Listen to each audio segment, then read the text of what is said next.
Hello guys, இன்னைக்கு நம்ம பார்க்க போற மூவி 2024 ஒரு இந்தோனேஷியன் பேய் படமா ரிலீஸ் ஆன முன்கர். இந்த படம் ஒரு வித்தியாசமா கிளைமேக்ஸ்ல நீங்க எதிர்பார்க்காத ஒரு தரமான ட்விஸ்ட் இருக்கிற ஒரு சூப்பரான இந்தோனேஷியன் மூவி. படத்தோட ஆரம்பத்துல கதையோட பேஸ நல்லா ஸ்ட்ராங்கா எக்ஸ்ப்ளோர் பண்ணி அடுத்த கொஞ்ச நேரத்திலேயே கதையோட ஹாரர் கண்டக்குள்ள போயிடுவாங்க. தூக்கி வாரி போடுற மாதிரி நிறைய ஜம்ப்ஸ்கேர் இருக்கு.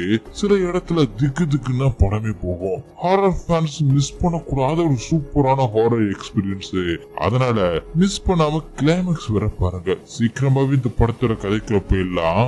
படத்தோட ஓப்பனிங்ல ஏஆர் ரஹீமோ அப்படிங்கிற ஒரு பெண்கள் போர்டிங் ஸ்கூல்ல தான் காட்டுறாங்க. விடியற்கால பிரேயருக்காக அந்த ஸ்கூல்ல படிக்கிற பொண்ணுங்க எல்லாம் பிரேயர் பண்ற அந்த இடத்துக்கு வந்து கை கால் முகத்தெல்லாம் கழுவிட்டு பிரேயருக்கு உட்கார்றாங்க. அந்த ஸ்கூலோட ஹெட் மாஸ்டர் அவங்களுக்கு குரானோட விளக்கங்களை சொல்லிக்கிட்டு இருக்க, எல்லாருமே அதை கேட்டுக்கிட்டு இருக்க. அப்ப அதுல ஒரே ஒரு பொண்ணு மட்டும் தூங்கி விழுந்துகிட்டு இருக்கா. அவளோட பேர் ஹெர்லின். அவளுக்கு பக்கத்துல இருக்கிற ரணம் அப்படிங்கிற பொண்ணு, ஏமா தூங்காதமா அப்படி மாதிரி எழுப்பி விட்டுக்கிட்டு இருக்கா. கொஞ்ச நேரத்துல அந்த பிரேயர் முடிய ஹெட் மாஸ்டரும் மற்ற சார்களும் அங்கிருந்து போயிடுறாங்க. அங்க இருக்கிற அசிஸ்டன்ட் ஹெட் மாஸ்டர் மாதிரியான ஒரு பெரிய டீச்சர் ஒருத்தவங்க எல்லா பொண்ணுங்க கிட்டையும் 10 நிமிஷத்துக்குள்ள எல்லாருமே கிளம்பி குரான் கிளாஸுக்கு வந்துடணும் அப்படி சொல்லி அனுப்ப, ஹெர்லினா அவளோட குரான ஹாஸ்டல் ரூம்லயே மறந்து வச்சுட்டு வந்துட்டா போல இருக்கு. அதை எடுக்கிறதுக்காக போக அதுல ஒரு 3 பொண்ணுங்க மட்டும் இவன் மட்டும் இப்ப எங்க போறா அப்படின்னு பேசிக்கிட்டு இருக்க. இங்க ரூமுக்கு வந்த ஹெர்லினும் குரான் எடுத்துக்கிட்டு இருக்கும் போதே தூக்கம் வரவும் லைட்டா தூங்கிடுறா. அப்படியே கொஞ்ச நேரம் கழிச்சு குரான் கிளாஸ் நடந்துகிட்டு இருக்கும் போதுதான் ஹெர்லின் இன்னும் கிளாஸுக்கு வரல அப்படிங்கறது எல்லாருமே கவனிக்கிறாங்க. அதனால பெரிய டீச்சரும் செம்மையா கோவமாகி ஹெர்லின் வராததுக்கு உங்க எல்லாருக்குமே சேர்ந்துதான் தண்டனை கொடுக்க போறேன் அப்படின்னு எல்லாருமே போயிட்டு இந்த இடத்த சுத்தம் பண்ணுங்க அப்படின்னு சொல்லிக்கிட்டு இருக்கும் போதுதான் ஹெர்லினுமே அங்கே வரா. எல்லாருமே ஹெர்லின் மேல செம்மைய கோவமாகறாங்க. அதனால அவளை வேணும்னே கோவமா இடிச்சுட்டு போக, அடுத்த சீன்ல எல்லாருமே சுத்தம் பண்ணிக்கிட்டு இருக்கும் போது அந்த ஸ்கூல்ல பாடம் சொல்லி கொடுக்கிற ஹானி அப்புறம் சாஃபர் அப்படிங்கிற 2 டீச்சர்ஸ் எல்லா பொண்ணுங்களையும் நல்லா சுத்தம் பண்ணுங்க அப்படின்னு சொல்லிட்டு போறாங்க. இப்படி சுத்தம் பண்ண வச்சிட்டாலே அப்படின்னு கடுப்போட ஓபி, சிட்டி, டிலா அப்படிங்கிற அந்த 3 பொண்ணுங்களும் இது எல்லாத்துக்குமே காரணம் அந்த ஹெர்லின் தான், அவளை ஏதாவது பண்ணியாகணும் அப்படின்னு பேசிக்கிட்டு இருக்காங்க. அதே நேரத்துல ஹெர்லின் ரணம் கூட ஒரு கிளாஸ் சுத்தம் பண்ணிக்கிட்டு இருக்கா. அங்க வந்து அந்த 3 பொண்ணுங்களும் மத்த பொண்ணுங்களை அங்கிருந்து போக சொல்றாங்க. அதை கவனிச்ச ரணமோ ஹெர்லினை எதையோ பண்ண போறாங்க அப்படின்னு புரிஞ்சுக்கிட்டு இது தப்பு, இப்படி பண்ணாதீங்க அப்படி மாதிரி ரணமும் சொல்ல, அந்த ஓபி பொண்ணுக்கு கோபம் உச்சத்துல இருக்கு போல. ஏன்னா ஹெர்லினால இவங்க பனிஷ்மெண்ட் வாங்குறது இது ஒன்னும் ஃபர்ஸ்ட் டைம் இல்ல, இப்படி அடிக்கடி நடக்கவும் தான் செம்மைய காண்டா இருக்காங்க. அவங்க வந்து 1 மாசம் தான் ஆகுது, போக சரியாயிடும் அப்படின்னு ரணமும் சொல்லி பாக்குறா. ஓபியும் ரணம் சொல்லவும் கோவத்தை கண்ட்ரோல் பண்ணிக்கிட்டு அவ ஷூல இருக்கிற அந்த சகுதியை அங்க நல்லா தேய்க்க, மத்த 2 பொண்ணுங்களும் எல்லா தண்ணியுமே கூட்டிட்டு அவன் மட்டும் எல்லாத்தையுமே தொடக்கிட்டு அப்படிங்கிற மாதிரி அங்க இருக்கிற எல்லாருமே போக சொல்லிட்டு போறாங்க. ஆனா ரணம் மட்டும் ஹெர்லின் மேல பரிதாப போட்டு நான் வர முடியாது, இவ கூட சேர்ந்து நானுமே கிளீன் பண்றேன் அப்படின்னு சொல்லிட்டு சேர்ந்து கிளீன் பண்றா. அந்த அராத்து குரூப் ஹெர்லின் கிட்ட கலாட்டா பண்ணிட்டு போறத அந்த பெரிய டீச்சரும் பாத்துறாங்க. ஹெர்லினுக்கோ நமக்காக ரணம் ஆதரவா இருக்கல அப்படின்னு சந்தோஷமா இருக்கு, இருந்தாலும் இவளை தவிர வேற யாருமே நம்ம கூட ஃப்ரெண்ட்ஷிப்பா இருக்க மாட்டாங்களே அப்படின்னு கவலையாவும் இருக்கு. அதுவும் இல்லாம ஹெர்லின் அவளோட வீட்டுல ரொம்பவே செல்லமா வளர்ந்த பொண்ணு வேற. அவளுக்கு குரான சரியா படிக்க தெரியாத காரணத்தினாலேயே அவளோட அப்பா ஒரு நல்ல போர்டிங் ஸ்கூலா சேர்க்கணும் அப்படின்னு சொல்லிட்டு தான் இங்க சேர்த்திருக்காரு. அப்படியே சீனும் கட்டாக அடுத்த சீன்ல அந்த ஸ்கூல்ல படிக்கிற தங்களோட பொண்ணுங்களை பாக்குறதுக்காக அந்தந்த பேரண்ட்ஸ் எல்லாருமே வந்திருக்காங்க. ஆனா ரணமுக்கு மட்டும் பேரண்ட்ஸ் இல்ல போல. மேபி அவங்க இறந்து போயிட்டாங்களா இல்லையான்னு தெரியல. ஆனா அவங்களோட போட்டோவை பத்தி ஃபீல் பண்ணிக்கிட்டு இருக்கா. அதே நேரத்துல ஹெர்லினை பார்க்க அவளோட அம்மா மட்டும் வந்திருக்காங்க. ஹெர்லினோ அம்மா என்னால இங்க இருக்க முடியலமா அப்படின்னு இங்க இருக்கிற பிரச்சனை எல்லாத்தையுமே சொல்றா. ஆனா அவளோட அம்மாவோ ஸ்கூல்னா இப்படித்தாம இருக்கும், நீ நல்லா பண்ணிக்கணும் அப்படிங்கிறதுக்காக தானே அப்பா உன்ன ஸ்கூல்ல சேர்த்திருக்காரு, எல்லாருமே உன் கூட சீக்கிரமாவே நல்லா பழகுவாங்க அப்படி சொல்லி சமாதானப்படுத்துறாங்க. இங்க இருக்கிற பெட்ஷீட் எல்லாம் ஓவர ஸ்மெல் வருதுமா அப்படின்னு சொல்லவும் நான் புதுசா எடுத்துட்டு வந்து தரேன் அப்படி சொல்றாங்க. இவங்க பேசிக்கிட்டு இருக்கும் போதே அந்த ஓபி அப்படிங்கிற அந்த பொண்ணோட அப்பா ரொம்பவே கோவக்காரர் போல ஓபி பனிஷ்மெண்ட் வாங்கியிருக்கா அப்படின்னு தெரிஞ்சதும் காய்ச்சி மூச்சுன்னு கத்திக்கிட்டு இருக்காரு. அவ என்ன சொல்ல வரா அப்படிங்கறத கூட புரிஞ்சுக்காம கத்திக்கிட்டு இருக்காரு.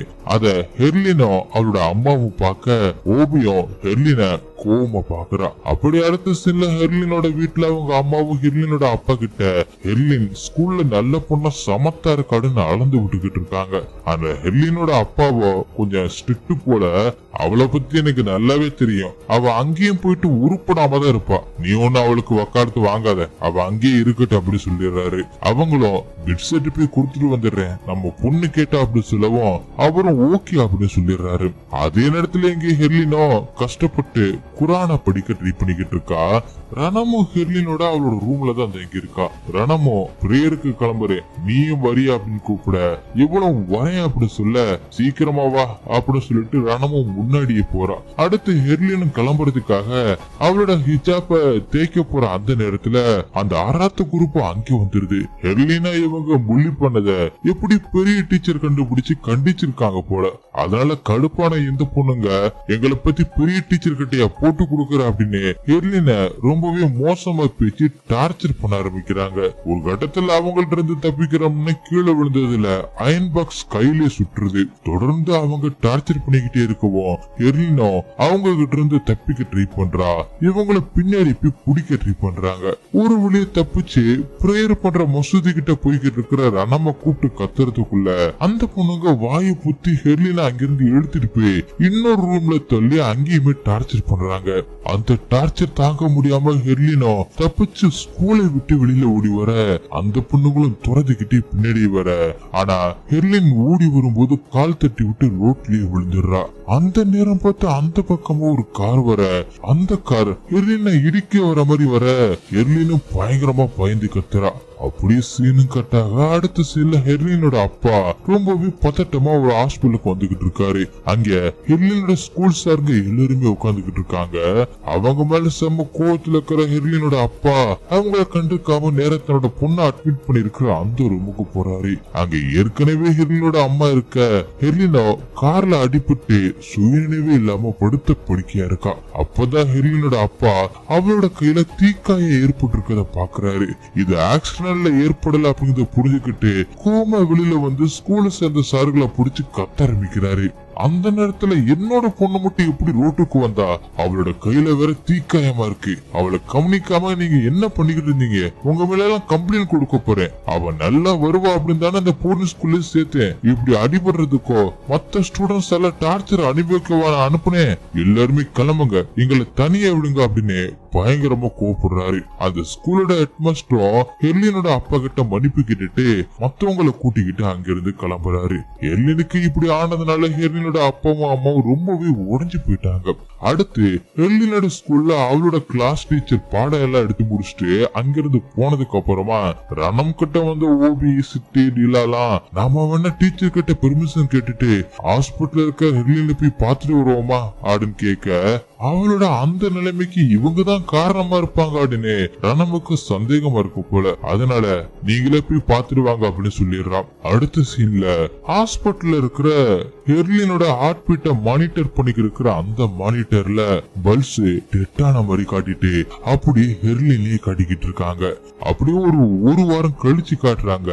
இப்ப அந்த 3 பொண்ணுங்க அவங்க கூட ரணமும் அவங்க துவைச்சு காய வச்ச அந்த துணிகளை எடுத்துக்கிட்டு இருக்கும் போது திடீர்னு ரணமுக்கு முன்னாடி ஹெர்லின் வந்து நிக்கிறத பார்த்து ரணம் மிரட்டி போயிடுறா. அந்த 3 பொண்ணுங்களும் ஹெர்லின பார்த்து அதிர்ச்சியோட நிக்கிறாங்க. ஹெர்லினோ அஸ்ஸலாமு அலைக்கும் ரணம் அப்படின்னு சொல்ல, ரணமோ உன்னை நான் ரொம்பவே மிஸ் பண்ணேன் அப்படின்னும், இவ இப்படி ஒரே வாரத்துல இப்படி முழுசா குணமாய் வந்திருக்கா அப்படிங்கிற குழப்பத்திலுமே கட்டிப்பிடிக்கிறா. ஹெர்லின் திரும்ப வந்துட்டதுனால அன்னைக்கு நைட்டு என்ன நடந்துச்சு, அவளை சில ஸ்டூடெண்ட்ஸ் எல்லாம் புள்ளி பண்ணிருக்க வாய்ப்பு இருக்கு, அத பத்தி அவள்கிட்ட கேட்டாகணும் அப்படின்னு சொல்லிட்டு அந்த ஹானி ஜாஃபர்னு சொல்றாங்க பெரிய டீச்சர் கிட்ட. அதுக்கு அந்த பெரிய டீச்சரும் நம்ம ஸ்டூடெண்ட்ஸ் எல்லாம் அப்படிப்பட்டவங்க இல்ல, இவன் நம்ம ஹெட்மாஸ்டர் வேற ஒரு ஸ்கூல்ல பாடம் நடத்திக்கிட்டு இருக்காரு, இந்த டைம்ல ஸ்டூடெண்ட்ஸ் நாம தான் பத்திரமா பாத்துக்கணும், அதனால இப்போதைக்கு எதையுமே கேட்க வேணாம் அப்படின்னு அந்த 2 பேரையுமே அமைதிப்படுத்திடுறாங்க. அடுத்த சில ஸ்டூடெண்ட்ஸ் எல்லாருமே அதிகால கிளாஸ் அட்டன் பண்ணிக்கிட்டு இருக்கும் போது அங்கதான் ஹெர்லினுமே இருக்கா. அவ அமைதியா இருக்கிறதே ஒரு வித பயத்தை கொடுக்குது. அது மட்டும் இல்லாம அவ அந்த பக்கமா போற அந்த பெரிய டீச்சரை பாத்துக்கிட்டே இருக்க அவங்கள இவள பார்த்தபடியே போறாங்க. அவங்களுக்கு ஹெர்லினை பார்க்கவே வித்தியாசம் இருக்கும் போல. அதுக்கு ஏத்தாப்புல ஹெர்லினும் பெரிய டீச்சரை பச்சை கண்ணு வாங்காம பாத்துக்கிட்டே இருக்க திடீர்னு பெரிய டீச்சருக்கு பக்கத்துல ஹெர்லின் வந்து அஸ்ஸலாமு அலைக்கும் டீச்சர் அப்படின்னு காது கிட்ட வந்து சொல்லிட்டு மறைஞ்சு போற மாதிரி பெரிய டீச்சருக்கு டக்குன்னு தெரியவும் பயந்து போயிடுறாங்க. அது போதாதுன்னு டக்குன்னு பின்னாடி நின்னுகிட்டு இருந்த இன்னொரு டீச்சருமே பார்த்து பயந்து போயிடுறாங்க. அந்த இன்னொரு டீச்சரான இன்றி அப்படிங்கிற அந்த டீச்சர் என்னாச்சு அப்படின்னு கேட்க ஒண்ணு இல்ல அப்படின்னு இவங்களும் சொல்லிட்டு அந்த பெரிய டீச்சரும் ஹெர்லினை திரும்பி பார்க்க அப்பதான் அந்த ஹெர்லின் பொண்ணு அந்த பக்கமா திரும்புறான். அதே நேரத்துல அந்த இன்னொரு டீச்சரும் உங்கள்கிட்ட கொஞ்சம் பேசணும் அப்படின்னு அவங்கள அங்க இருந்து கூட்டிட்டு போறாங்க. இங்க அந்த ஹானி அப்படிங்கிற அந்த சாரும் நல்லபடியா திரும்ப வந்த ஹெர்லினுக்காக எல்லாருமே அல்லா கிட்ட வேண்டிக்கங்க அப்படின்னு சொல்லிக்கிட்டு இருக்க அந்த 3 பொண்ணுங்களும் ஹெர்லின ஒரு வித குற்ற உணர்வோட பாக்குறாங்க. ஆனா ஹெர்லினோ அவங்க 3 பேரையுமே ஒரு மாதிரி முறைச்சு பாக்குற மாதிரி பாத்துக்கிட்டு இருக்கவும் டக்குன்னு திரும்பிக்கிறாங்க. ஹெர்லினா அவங்கள ஒரு மாதிரி பார்த்தபடியே இருக்கா. அடுத்து பிரேயர் முடிஞ்சு குரான் படிக்கிற அந்த கிளாஸ்லயும் ஹெர்லின் உட்கார்ந்து அந்த 3 பொண்ணுங்களையும் ஒரு மாதிரி பார்த்தபடியே இருக்கவும் அவங்களுக்கு கொஞ்சம் கொஞ்சமா பயம் வர ஆரம்பிக்குது. அப்ப அங்க வந்த ரணம அந்த 3 பொண்ணுங்களும் தங்க கிட்ட வந்து உட்காந்து படிக்க சொல்ல ஆனா அவளோ நான் ஹெர்லின் கிட்டே உட்காந்து படிக்கிறேன் அப்படின்னு சொல்லி அங்கே உட்காந்துக்கிறா. அடுத்து ஹெர்லின் கிட்ட அன்னைக்கு நைட்டு என்ன நடந்துச்சு அப்படிங்கறத நீ பெரிய டீச்சர் கிட்ட சார் கிட்ட சொல்லணும் அப்படின்னு நினைக்கலையா, அட்லீஸ்ட் என்னட்டையாவது சொல்ல அப்படின்னு கேட்க அத பத்தி நீ கவலைப்படாத ரணம், தப்பு பண்ணவங்களுக்கு தண்டனை கண்டிப்பா கிடைக்கும் அப்படின்னு அவங்க 3 பேருமே பார்த்துக்கிட்டே சொல்றா. அப்படி அடுத்த சீன்ல நைட் ஆயிடுது. சாப்பிட்டு எல்லாருமே தூங்க போயிட்டாங்க போல. இப்போ ஓபியும் சிட்டி அந்த ஸ்கூல்ல எல்லாருமே கரெக்டா இருக்கா, வெளியில யாராவது சுத்திக்கிட்டு இருக்காங்களா, கேட் எல்லாம் கரெக்டா மூடி இருக்கா அப்படின்னு ரோந்து பார்க்கணும் போல. அதனால அவங்க ரோந்து பார்க்க வந்துகிட்டு இருக்காங்க. அப்ப ஓபியும் தனித்தனியா போய் பார்த்தா சீக்கிரமா பார்த்து முடிச்சுட்டு வந்துல அப்படின்னு சிட்டி கிட்ட சொல்ல அவளுக்கு இந்த நேரத்துல தனியா போறதுக்கு பயமா இருக்கு. வேற வழி இல்லாம தனியா கிளம்பி போறா. ஒரு பக்கம் ஓபியும் பாத்ரூமுக்கு போயிட்டு செக் பண்ணிக்கிட்டு இருக்கும் போது திடீர்னு ஒரு பாத்ரூம் கதவு மட்டும் படர்னு அடிக்குது. அதனால திடுக்குன்னு பயந்து போன ஓபியும் உள்ள யாராவது இருக்காங்க அப்படின்னு திறந்து பார்த்துட்டு ஒரு வித பயத்தோடைய வெளியில வரா. அப்படி இன்னொரு இடத்த செக் பண்ணலாம் அப்படின்னு அங்கே போகும்போது அங்க அந்த சிட்டி அந்த பக்கமா திரும்பி நிக்கிற மாதிரி இருக்கு. டக்குன்னு சிட்டியும் ரூமுக்குள்ள போக ஓபிக்கு கொஞ்சம் கதி கலங்க ஆரம்பிக்குது. இருந்தாலும் சிட்டி அப்படின்னு கூப்பிட்டுக்கிட்டு உள்ள போனா அங்கேயுமே அவ திரும்பிதான் நிக்கிறா. இவளும் கொஞ்சம் தைரியத்தை வரவழைச்சுக்கிட்டு சிட்டி அப்படின்னு அவகிட்ட போய் கூப்பிட்டுக்கிட்டே இருக்க அவளும் மெதுவா திரும்புவா பாருங்க. அப்படி பேமரு மாறி இருக்கா. அவளும் அஸ்ஸலாமு அலைக்கும் ஓபி அப்படின்னு சொல்லவும் ஓபி மிரண்டு போய் அங்கிருந்து பிச்சுக்கிட்டு ஓடினவ நேரா பெரிய டீச்சரோட ரூமுக்கு வந்து அவங்களோட கதவை தட்டி பயத்தோட வேகமா கூப்பிட்டுக்கிட்டு இருக்கா. அவங்க துறக்கல அப்படிங்கிறதுனால அடுத்து ஹானியும் ஜாஃபரும் தங்கி இருக்கிற அந்த ரூமோட கதவை போய் தட்டிக்கிட்டு இருக்கா. எங்கிருந்து போய் வந்துட போகுதோ அப்படின்னு பின்னாடி பாத்துக்கிட்டே தட்டிக்கிட்டு இருக்க அங்க இருக்கிற லைட் எல்லாம் பிளிக்கற ஆரம்பிக்குது. இவ்வளவு பயத்தோட வேகமா தட்டிக்கிட்டு திரும்பி பாக்குறா. சிட்டியோட உடம்புக்குள்ள இருக்கிற அந்த போய் ஓபிக்கு பின்னாடி தான் நிக்குது. அது டக்குன்னு ஓபியோட கழுத்தை பிடிச்சு நிறுத்திக்கிட்டு தப்பு பண்ணவங்களுக்கான தண்டனை அதே தப்ப அவங்களுக்கு பண்றதா அப்படி சொல்லிக்கிட்டு கழுத்தை நெரிக்க அப்போ ஒரு செகண்ட் சிட்டியோட முகம் அப்படியே ஹெர்லினோட முகம் மாதிரி மாறி ஓபிக்கு தெரியுது. அப்படி ஓபியும் பயங்கர நிலைமைக்கு போகும்போதுதான் ஹானி சத்தம் கட்டி வெளியில வராரு. அவரை ஒரே தள்ளி விட்டுட்டு அந்த பேய் அவரையுமே கொல்ல பாக்குது. அந்த பொண்ணுக்குள்ள ஒரு பேய் இருக்குன்னு புரிஞ்சுக்கிட்டு உடனே அவளோட தலையில கைய வச்சு பிரேயர் பண்ண ஆரம்பிக்கிறாரு. அப்போதான் அந்த ஹானிக்கு அவளுக்குள்ள இருக்கிறது வெறும் பேய் மட்டும் இல்ல, அது ஒரு சைத்தான் அப்படிங்கிறது புரிய வர அது கடவுளுக்கு எதிராக பேசிக்கிட்டே இருக்கு. அப்ப அங்கே வந்த டீச்சர் இன்றியும் உள்ள போய் வேகமா தண்ணியை எடுத்துட்டு வர ஹானியோ அந்த மந்திரத்தை சொல்லி தண்ணியை குடிச்சு அவ மேல அந்த தண்ணியை துப்பி எப்படி அந்த சைத்தானை விரட்டிடுறாரு. அதுக்கு அப்புறமா தான் ஓபிக்கு மயக்கமே தெரியுது. இப்படி ஒரு சம்பவம் நடந்ததுனால அந்த 3 பொண்ணுங்களும் கதி கலங்கி போயிடுறாங்க.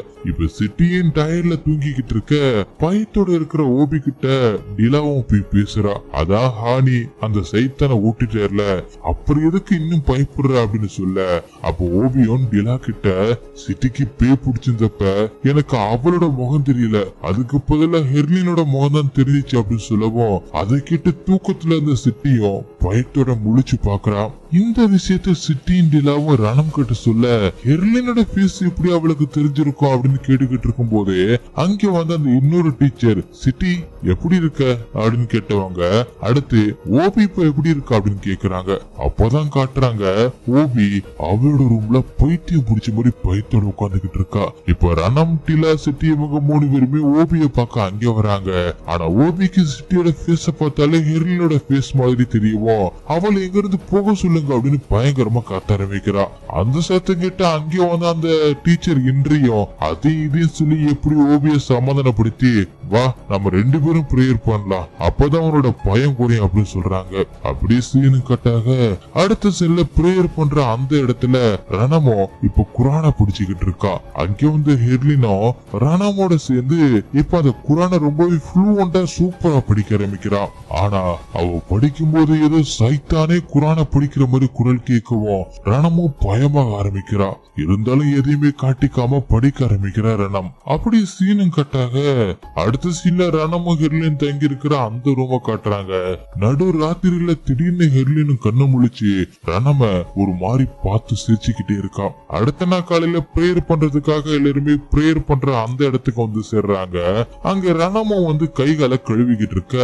அங்க வந்த அந்த பொண்ணுகள சிட்டி மட்டும் ரணம் கிட்ட நேத்து நைட்டு உன் கூட சேர்ந்து யாரு குரான் படிச்சா அப்படின்னு கேக்குறா. அதுக்கு ரணமோ ஹெர்லின் தான் படிச்சா அப்படி சொல்ல அவளுக்கு தான் குரானே படிக்க தெரியாதே அப்புறம் எப்படி சரி அவ இப்ப எங்க இருக்கா அப்படின்னு கேட்க இன்னும் தூங்கிக்கிட்டு தான் இருக்கா அப்படின்னு ரணமும் சொல்லிட்டு கைகால கழுவ போயிடுறா. இவங்க 3 பேரும் உள்ள வந்தா இன்னும் தூங்கிக்கிட்டு இருக்கா அப்படின்னு ரணம் சொன்ன அந்த ஹெர்லின் எல்லாருக்கும் முன்னாடியே அங்க வந்து உட்கார்ந்துகிட்டு இருக்கா. இதுக்கு முன்னாடி இப்படி சீக்கிரமா இவ வந்ததே இல்லைல, அதனால அவங்க எல்லாருமே ஒரே குழப்பத்திலே நின்னுகிட்டு இருக்காங்க. அடுத்து விடிஞ்சதுக்கு அப்புறமா ரணம் கிட்ட சிட்டியும் ஹெர்லினாவை பத்தி நான் தப்பா பேசுறேன் அப்படின்னு நினைச்சுக்காத, அவ திரும்ப வந்ததுல இருந்தே அவ ரொம்பவே வித்தியாசமா இருக்கா. குரானை ஈஸியா வாசிக்கிறா, பிரேயருக்கெல்லாம் கரெக்டா வரா, எப்போதுமே சிரிச்சபடியே இருக்கா.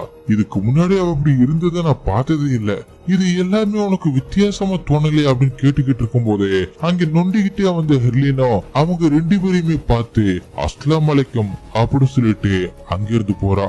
இந்த வித்தியாசமான பிஹேவியரை நான் சொன்னேன் அப்படின்னு சிட்டிமே அதுக்கப்புறம் ரணம் கிட்ட சொல்ல அடுத்த கொஞ்ச நேரம் கழிச்சு ரணமோ எதையும் யோசிச்சபடி அவளோட ரூமுக்கு வர அங்க ஹெர்லினோ ஏதோ உச்சரிச்சபடியே உட்காந்துக்கிட்டு அங்கிட்டு இங்கிட்டு ஆடிக்கிட்டு இருக்கா. இத பார்க்கும்போது ரணமுக்கு வினோதமாவும் பயமாவும் இருக்கு. எதையுமே பேசாம அமைதியா நின்று அங்கேயே பாத்துக்கிட்டு இருக்கா. அப்ப திடீர்னு ஆடுறத நிப்பாட்டிட்டு ஹெர்லினோ மெதுவா திரும்பி பாப்பா பாருங்க. ஒரு நிமிஷம் ரணம் பயத்தோட உச்சத்துக்கே போயிடுறா. அத காட்டிக்காம ஹெர்லின் நீ என்ன பண்ணிக்கிட்டு இருக்க அப்படின்னு கேட்க அத நான் தான் கேட்கணும், அங்க நின்னுகிட்டு என்ன பாத்துக்கிட்டு இருக்க அப்படின்னு ஹெர்லின் கேக்குறா. ரணமும் ஏதோ சமாளிக்க ட்ரை பண்ற மாதிரி இருக்கு. அப்படி நைட்டு காட்டுறாங்க. தூங்குறதுக்கு முன்னாடி எல்லாத்தையுமே செக் பண்ணுவாங்கல்ல, அதான் அந்த ரோந்துக்கு போவாங்கல்ல, இந்த தடவை ஓபி கூட ரணமும் வந்திருக்கா.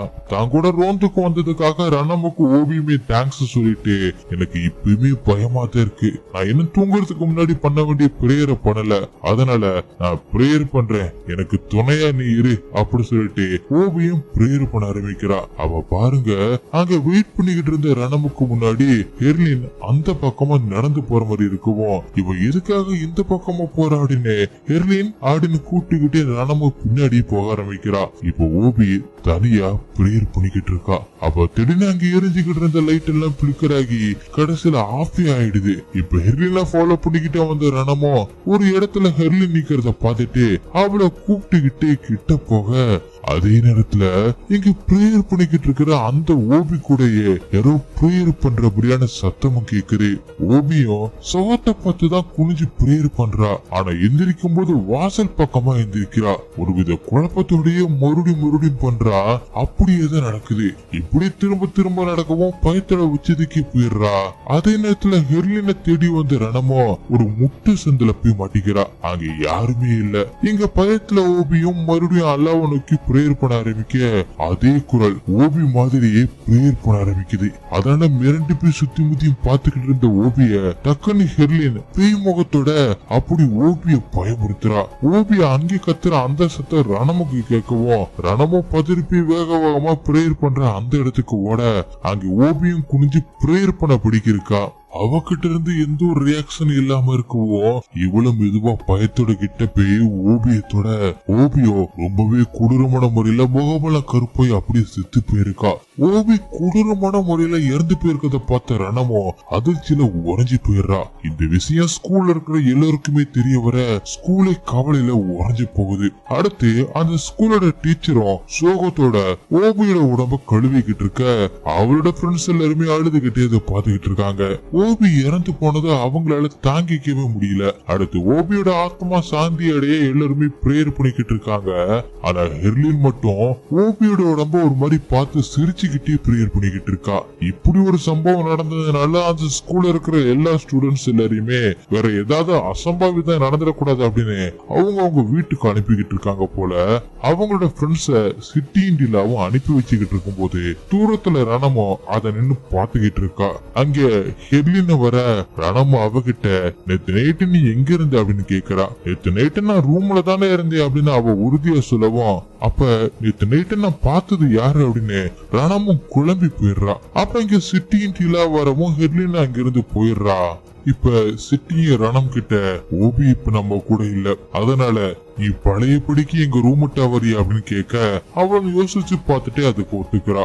இன்னொரு பக்கம் ஹானியும் பெரிய டீச்சர் கிட்ட ஓபியோட அப்பா அம்மா கிட்ட ஓபியோட மர்மமான அந்த மரணத்தை பத்தி சொல்லியாகணும், இல்லைன்னா ரொம்பவே பெரிய பிரச்சனையாடும் அப்படி சொல்ல அதுக்கு பெரிய டீச்சரும் நமக்கே என்னன்னு புரியாத ஒரு விஷயத்த எப்படி அவங்களுக்கு எக்ஸ்பிளைன் பண்றது, இதனால நம்ம ஸ்கூலோட பேரு தான் கெட்டு போகும் அப்படின்னு ஸ்கூலை பத்தியே தான் யோசிக்கிறாங்க. மத்த டீச்சருக்கும் ஹானி சொல்றதுதான் சரின்னு படுது. ஆனா பெரிய டீச்சர் தன்னோட முடிவை மாத்திக்கிற மாதிரி தெரியல. அதனால ஹானியும் இதை பத்தி ஹெட் மாஸ்டருக்கு இன்ஃபார்ம் பண்றேன் அப்படின்னு சொல்லிட்டு அங்கிருந்து போயிடுறாரு. அடுத்த சீன்ல ஓபி இருந்த அந்த ரூமுக்கு ரூமட்டா இப்ப ரணமும் வரா. அதை பார்த்த டீலாவும் அன்னைக்கு மட்டும் நீ ஓபிய தனியா விட்டுட்டு போகாம இருந்திருந்தா இந்நேரம் அவ உயிரோட இருந்திருப்பா அப்படின்னு கத்த அதுக்கு ரணமும் பதிலுக்கு ஓபி இறந்ததுல உனக்கு மட்டும் கஷ்டம் இல்ல எனக்கும் கஷ்டம்தான், அதுவும் இல்லாம அவளை கடைசிய பார்த்ததும் அவளை பணமா முதல்ல பார்த்ததும் நான் தான், அது என்னோட கண்ணுக்குள்ளேயே இருக்கு, என்னால இதை என்னோட வாழ்க்கையில இனி மறக்க முடியுமா, அது எனக்கு கஷ்டமா இருக்குன்னு உனக்கு தெரியாதா, அடிக்கடி என் கண்ணுக்கு முன்னாடி வந்துட்டு போகும் அப்படின்னு அழுதுகிட்டே சொல்றா. இப்படியே எல்லாருமே ஓபியை நினைச்சு அழுதுகிட்டு இருக்காங்க. அன்னைக்கு நைட்டு ரணமோ ஹெர்லினா கூட தங்காம ஓபியோட ரூம்லயே படுத்து தூங்க ஆரம்பிக்கிறா. ஆனா திடீர்னு அவளுக்கு நடுரத்துல முழிப்பு வந்துடுது. அவளுக்கு இப்ப அந்த ரூமை பார்த்தாலே பயமா இருக்க, சரி இருந்தாலும் கண்ணை மூடி தூங்குவோமே அப்படின்னு சொல்லிட்டு கண்ணை மூடிட்டு மறுபடியும் திறந்து பார்த்தா ரணம் இப்ப அவளோட பழைய ரூம்ல, அதாவது ஹெர்லின் தூங்கிக்கிட்டு இருப்பா பாத்தீங்களா அந்த ரூம்ல படுத்துக்கிட்டு இருக்கா. அத பார்த்த உடனே ரணமுக்கு உசுரே இல்ல. அடுத்த செகண்ட் ரணம் உனக்கு இன்னும் தூக்கம் வரலையா அப்படின்னு ஹெர்லின் கேட்டுக்கிட்டே மேல இருந்து கீழே இறங்குறா. இவ்வளவு பயத்துல திரும்பி படுத்து கண்ணை முடிக்கிறா. கீழே இறங்குற ஹெர்லினும் இறங்கி நின்னுகிட்டே கொஞ்ச நேரம் ரணமே பாத்துக்கிட்டு அப்புறமா கதவை திறந்துகிட்டு வெளியில எங்கேயும் போறா. ரணமோ அவளை ஃபாலோ பண்ணிக்கிட்டு வெளியில போக அப்போதான் இங்க சிட்டியும் ரணம காணா அப்படிங்கறத கவனிச்சு டிலாவை எழுப்பி விஷயத்த சொல்ல இப்ப ரெண்டு பேருமே ஹெர்லினோட ரூம்ல இருப்பாளா அப்படின்னு செக் பண்றதுக்காக அங்கே போறாங்க. அங்க வந்து செக் பண்ணி பார்த்தா அங்க யாருமே இல்ல. அதனால வேற இடத்துல செக் பண்ணி பாப்போம் அப்படின்னு போறாங்க. அதே நேரத்துல இன்னொரு பக்கம் நடந்து போற ஹெர்லின ரணம ஃபாலோ பண்ணிக்கிட்டே போறா. இவங்க ரெண்டு பேரும் ரணம தேடிக்கிட்டு வர்றோம்னு டக்குன்னு புரிஞ்சு போயிடுறாங்க. பின்னாடி வந்துகிட்டு இருந்த சிட்டிய காணா அப்படின்னு பதறிக்கிற டிலாவுக்கு அஸ்லாம் அலைக்கும் டிலா அப்படின்னு ஹெர்லினோட வயசு சுத்தி முத்தியும் கேக்குது. அப்ப திடீர்னு ஹெர்லின் பின்னாடி பேயா வந்து பயமுறுத்த இவனும் பயந்து அலறா. அப்புறமா தான் தெரியுது அது ரணம் அப்படின்னு. அதுக்கப்புறம் அவங்களும் தனியா சிட்டி எங்கேயோ மாட்டிக்கிட்ட அப்படின்னு அவளை தேடி போறாங்க. இந்த பக்கம் சிட்டியும் ரணம தேடி வந்துகிட்டு இருக்கும் போது அவளை சுத்தி எரிஞ்சுக்கிட்டு இருந்த தீப்பந்தம் எல்லாம் அணைஞ்சு போய் கடைசியில அவ கையில வச்சிருந்த அந்த கையிலேட்டியுமே அணைஞ்சு போகுது. அடுத்த செகண்டே அஸ்லாம் அலைக்கும் சிட்டி அப்படின்னு ஹெர்லினோட வாய்ஸ் கேட்க அந்த வாய்ஸ் திரும்ப திரும்ப கேட்க ஆரம்பிக்குது. இவ்வளவு பயத்தோட திரும்பி திரும்பி பாத்துக்கிட்டே இருக்கா. அப்ப திடீர்னு பின்னாடி அஸ்லாம் அலைக்கும் சிட்டி அப்படின்னு ஹெர்லின் பேயா வந்து பயமுறுத்த இவ்வளவு மிரண்டி போய் ஓட ஆரம்பிக்கிறா. அப்படி ஓடி வந்த சிட்டி நேரா பிரேயர் பண்ற அந்த இடத்துக்கு தான் வரா. ஆனா இங்க ஏற்கனவே எல்லா பொண்ணுங்களும் பிரேயர் பண்ணிக்கிறத பார்த்துட்டு கொஞ்சம் நிம்மதியாகிறா. ஆனா அடுத்த செகண்டே அவளை பீதில ஆழ்த்துற பாக்குற மாதிரி பிரேயர் பண்ணிக்கிட்டு இருக்கவங்க எல்லாருமே வித்தியாசமா வேக வேகமா பிரேயர் பண்ண ஆரம்பிக்கிறாங்க. டக்குன்னு ஒரே நேரத்துல திரும்பி சிட்டிய பார்க்க அதை பார்த்த இவளும் மிரண்டு போக டக்குன்னு ஒரு பரதா வந்து அவன் மேல பறந்து வந்து விழுந்து அவளோட மூச்சு பிடிச்சு சாகடிக்க பாக்குது.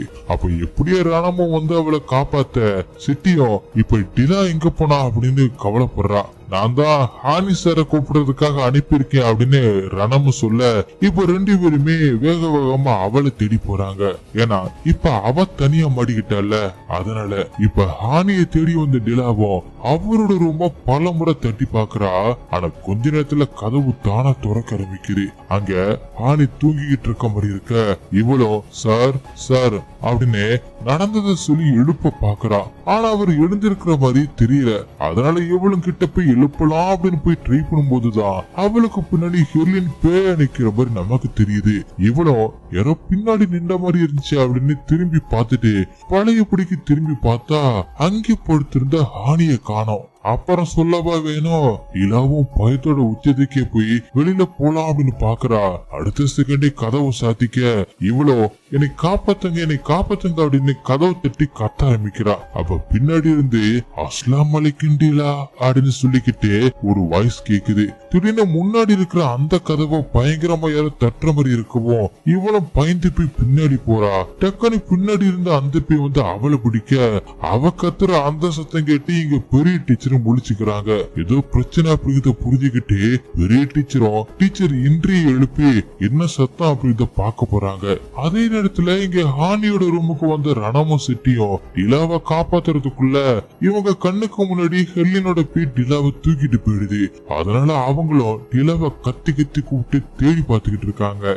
இப்ப டிலா ஓபி மாதிரியே அந்த பிரேயர் பண்ற இடத்துல பிரேயர் பண்ண மாதிரியே படுத்திருக்கா. மற்ற ஸ்டூடெண்ட்ஸும் பயத்தோட அவளை பார்த்துக்கிட்டே இருக்கும் போது அங்கே வந்து பெரிய டீச்சரும் இன்றியும் ஓபி மாதிரியே டிலாவும் ரொம்பவே கொடூரமா செத்து போயிருக்கா அப்படிங்கிறத பாக்குறாங்க. அதுக்கப்புறமா தான் ரணமும் சிட்டியும் ஒரு வழியா அங்க வந்து சேர்றாங்க. அவங்களும் டிலா இறந்து கிடக்கிறத பார்த்து அதிர்ச்சி ஆகும் போது ஒரு இடத்துல நின்று ஹெர்லினாவும் ரணம பார்த்து ஒரு மாதிரி சிரிக்கிறத ரணமும் பாக்குறா. இந்த சம்பவத்தால ரொம்பவே அதிர்ச்சியான ஹானியும் சாஃபர் கிட்ட இப்பவே மீதி இருக்கிற எல்லா ஸ்டூடெண்ட்ஸையும் வீட்டுக்கு அனுப்பணும், ஹெட் மாஸ்டர் இருந்தாலுமே இதையத்தான் பண்ணுவார் அப்படி சொல்ல அதுக்கு ஜாஃபரும் அவர் வர்ற வரைக்கும் நம்ம வெயிட் பண்ணியே தான் ஆகணும் அப்படின்னு பேசிக்கிட்டு இருக்கும் போது அப்பதான் ரணமும் சிட்டியும் அவங்க கிட்ட வந்து இது எல்லாத்துக்குமே காரணம் ஹெர்லின் தான், டீச்சர் ரூம்ல ரிலாவை அட்டாக் பண்ணது ஹெர்லின் தான் அப்படின்னு சொல்றாங்க. இப்ப விஷயம் ரொம்பவே சீரியஸ் ஆகிட்டதுனால பெரிய டீச்சரும் எல்லா ஸ்டூடெண்ட்ஸையும் பிரேயர் ரூமுக்கு வர வச்சு அங்கேயே எல்லாருமே படுக்க வைக்கிறாங்க. அங்க எல்லா ஸ்டூடெண்ட்ஸும் இருக்காங்களா அப்படின்னு செக் பண்ணிக்கிட்டு இருக்கும் போது எங்க ஹானியும் ஜாஃபரும் ஹெர்லினை தேடிக்கிட்டு இருக்காங்க. ஸ்கூல்ல நடந்துகிற அந்த விஷயம் ஹெர்லினோட அம்மாவுக்குமே தெரியப்படுத்தப்படுது. அப்படி அடுத்த கொஞ்ச நேரம் கழிச்சு இங்க எல்லாரோடையுமே தூங்கிக்கிட்டு இருந்த ரணமுக்கு அவளுக்கு பக்கத்துல ஹெர்லின் படுத்திருக்க மாதிரி இருக்கு. ஆனா அப்புறமா தான் அது சிட்டின்னு தெரியுது. அவளும் என் கூட பாத்ரூம் வரைக்கும் வர முடியுமா அப்படின்னு கூட்டிட்டு போறா.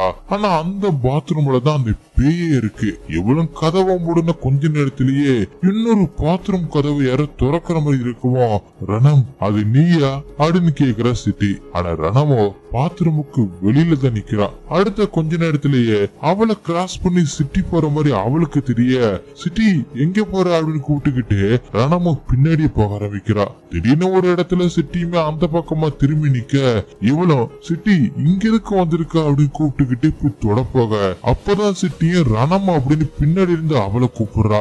அப்புறமா தான் தெரியுது ரணம் ஃபாலோ பண்ணிக்கிட்டே வந்தது அந்த பேய் அப்படின்னு. ஹெர்லின் திரும்பி அஸ்லாம் அலைக்கும் ரணம் அப்படி சொல்லவும் இவங்களும் அலறி அடிச்சுக்கிட்டு ஓட ஆரம்பிக்கிறாங்க. ஆனா அவங்க திரும்ப அதே மரத்துக்கிட்ட தான் வர்ற மாதிரி இருக்கு. அப்ப அவங்க எதிர்பார்க்காத நேரத்துல டக்குன்னு சிட்டியோட காலை பிடிச்சி ஹெர்லினோட அவி இழுக்க ஆரம்பிக்க ரணமோ அவளை காப்பாத்த ட்ரை பண்ணும் போது எப்படியும் ஒரு வழியா ஹானியும் ஜாஃபரும் அங்கே வந்துடுறாங்க. கடைசியில எப்படியும் சிட்டிய ஹெர்லினா கிட்ட இருந்து இழுத்துட்டு எப்படியே காப்பாத்திட்டு அந்த பேய ஓட்ட ட்ரை பண்றாரு ஹானி. அந்த நேரத்துல ஹெர்லினோட அப்பாவும் அம்மாவும் அந்த ஸ்கூலுக்கு வந்து சேர்றாங்க. ஒரு பக்கம் ஹானியும் அந்த சைத்தான விரட்ட ட்ரை பண்ணாலும் அது அவரை ஈஸியா ஏமாத்தி போக்கு காட்டுது. அப்ப அங்க வந்த ஹெர்லினோட அம்மாவும் தன்னோட பொண்ணை பார்த்த உடனே எங்க கூட வந்து ஹெர்லின் அப்படின்னு பாசமா பேச ஆரம்பிக்கிறாங்க. ஆனா ஹெர்லினோ தன்னோட அம்மாவை தொடக்கூட விட மாட்டா. அத பார்த்த ஹெர்லினோட அப்பா அப்போதான் அவனை நினைச்சு பாக்குறாரு. இங்கதான் ஒரு மிகப்பெரிய ட்விஸ்டை ரிவீல் பண்றாங்க. ஒரு நாள் ஹெர்லினோட அப்பா அவரோட கார்ல முன்பக்கம் உடைஞ்சிருக்கத பாத்திருக்காரு. அதுவும் இல்லாம அதுல ஒரு ட்ரெஸ்ஸோட கிழிஞ்ச துணியும் மாட்டி இருந்திருக்கு. அத பார்த்த ஹெர்லினோட அப்பாவும் அம்மா கிட்ட என்னாச்சு அப்படின்னு கேட்க அதுக்கு அவங்களும் ஏதோ ஒரு மரக்கட்டையில இடிச்சுடுதா சொல்லிருக்காங்க. ஆனா உண்மை என்னன்னா இவங்க தன்னோட பொண்ணு புது பெட்ஷீட்டுக்காகவும் அதை போய் கொடுக்க போயிருந்திருக்காங்க. அப்பதான் அந்த 3 பொண்ணுங்களும் ஹெர்லின துரத்திக்கிட்டு வர அவ ரோட்டு மேலேயே விழுந்திருப்பா. அப்ப ஒரு கார் அவ மேல ஏத்த வர மாதிரி பாத்துருந்திருப்போம்ல, அது ஹெர்லினோட அம்மா ஓட்டிட்டு வந்த அந்த கார் தான். அந்த நேரத்துல ஹெர்லினோட அம்மாவும் முன்னாடி பார்க்காம பின்னாடி எதையோ எடுக்க ட்ரை பண்ணிக்கிட்டே ஓட்டிட்டு வந்து இருந்திருப்பாங்க. ஹெர்லினும் வண்டி வரத பார்த்துட்டு எழுந்திருக்கிறதுக்குள்ள கார் இடிச்சு பக்கத்துல இருந்த கல்லுல முட்டி தலையில அடிபட்டு கீழே விழுந்திருப்பா. ஆனா அதுக்கப்புறம் டக்குன்னு ஒரு மரக்கட்டையில ஹெர்லினோட அம்மாவும் முட்டி இருப்பாங்க. அததான் இறங்கி பார்த்துட்டு கட்டையில முட்டிட்டும் போல அப்படின்னு பார்த்துட்டு தன்னோட பொண்ணு அடிபட்டு கிடக்கிறத பார்க்காம போயிருப்பாங்க. அதத்தான் தன்னோட ஹஸ்பண்ட் கிட்டயுமே சொல்லியிருப்பாங்க. ஆனா தான் தான் அதை பண்ணது அப்படின்னு அவங்களுக்கு தெரியாது. இந்த ஹெர்லினோட அப்பாவும் நினைச்சு பார்த்துக்கிட்டே இருக்கும்போது டக்குன்னு ஹெர்லினோட பேய் அவங்க அம்மாவை இழுத்துட்டு போய் அவங்களோட உயிரை உறிஞ்சிட்டு வந்து தூக்கி போட்டுட்டு போயிடுது. உடனே ஹானிய ஜாப்பரும் போய் அந்த சைத்தான அடக்க பாக்குறாங்க. அவங்களோட முடியல. அப்பதான் அந்த ஸ்கூலோட ஹெட் மாஸ்டர் அங்கே வந்து அந்த சைத்தான அடக்க ஆரம்பிக்கிறாரு. அவங்க 3 பேரும் சேர்ந்து அந்த சைத்தான ஓட்டிக்கிட்டு இருக்கும் போதுதான் ஹெர்லினோட அப்பாவும் அப்பதான் அவர் பண்ண ஒரு மிகப்பெரிய தப்பு நினைச்சு பாக்குறாரு. அதாவது இங்க நடந்த எல்லா அசம்பாவிதத்துக்கும் காரணம் ஹெர்லினோட அப்பா தான். அவரோட பொண்ணு அடிபட்டு ஹாஸ்பிட்டல் இருந்தப்ப சிகிச்சை பலனடிக்காம இறந்து போயிருந்திருக்கா. இதுக்கு நடுவுல தன்னோட ஒய்ஃபு தான் ஹெர்லினை இடிச்சிருப்பா அப்படிங்கறத ஹெர்லினோட அப்பா கண்டுபிடிச்சிருக்காரு. ஆனா அவரால தன்னோட பொண்ணோட இழப்ப தாங்கவே முடியல. அதனால அவ இறந்து போனதா தன்னோட ஒய்ஃப் கிட்ட சொல்லாம அவ கோமால இருக்கா அப்படி மாதிரி காட்டிக்கிட்டே அவளை மறுபடியும் உயிரோட கொண்டு வர ஒரு ஷாமனை தேடி போயிருக்காரு. அவரு சாத்தான வெளிப்படுற ஒரு ஷாமன். அவரும் பொண்ண சாத்தான் உயிர் பிச்சு தரும். ஆனா அதுக்கு சில கண்டிஷன் இருக்கு அப்படின்னு சில கண்டிஷனை சொல்லிட்டு அடிக்கடி சில பூஜைகளை ஹெர்லினோட உடம்ப வச்சு பண்ணிருக்காங்க.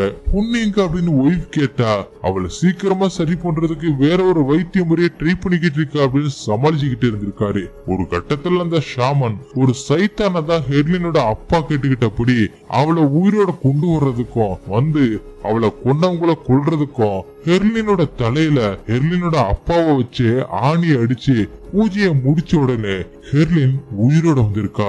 இது எல்லாத்தையுமே நினைச்சு பார்த்த ஹெர்லினோட அப்பா தான் எவ்வளவு பெரிய தப்பு பண்ணிட்டா அப்படின்னும் தான் உயிரோட கொண்டு வந்தது தன்னோட பொண்ணே இல்ல அப்படின்னும் வேக வேகமா பின்னாடி போய் கஷ்டப்பட்டு அவர் அரைஞ்ச அந்த பெரிய அணை பிடுங்கி எடுக்கிறாரு.